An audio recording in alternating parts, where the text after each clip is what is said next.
C'est donc la fin de l'aventure de Will Steele au stade de Reims. Le club a annoncé ce midi qu'il se séparait de l'entraîneur. Le nom de son successeur devrait être annoncé avant le 10 mai. Retour sur ce divorce avec Mélanie Cousin. L'annonce a été faite par voie de communiqué. Will Steele n'est plus l'entraîneur du stade de Reims. Le Belge et son adjoint Nicolas Steele, son frère, sont mis en retrait de leurs fonctions immédiatement. Une décision prise d'un commun accord. Clap de fin donc pour un entraîneur devenu grand. Nous sommes fiers d'avoir pu contribuer à l'éclosion d'un entraîneur qui a su imposer ses convictions et son identité de jeu. Will a été l'un des acteurs du nouveau cycle initié en 2018 et a incontestablement permis au Stade de Reims de franchir encore un cap, notamment dans le contexte d'internationalisation du vestiaire. L'aventure de ce jeune coach commence en octobre 2022 lorsqu'il prend la tête de l'équipe de Ligue 1.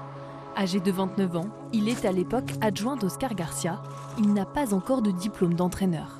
Je ne vais pas changer, je vais pas essayer de me prendre pour un autre. Je suis juste Will et c'est très bien comme ça. Et j'ai juste envie de gagner des matchs. Je vais juste rester moi-même. J'ai toujours eu le respect des joueurs et ils ont toujours eu mon respect dans tous les clubs. Même quand j'avais 24 ans et que j'étais numéro 1 en Belgique.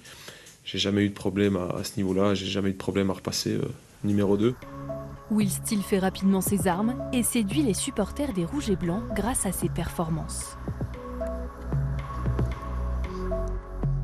Notre série de 19 matchs sans défaite de la saison dernière ainsi que les matchs spectaculaires à Delaune resteront des moments uniques pour moi.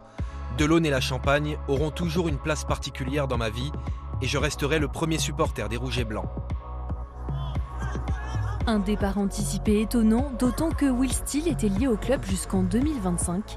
Le nom du successeur de l'entraîneur belge n'est pour le moment pas connu. Il sera communiqué dans les prochains jours avant le match contre Brest, vendredi 10 mai.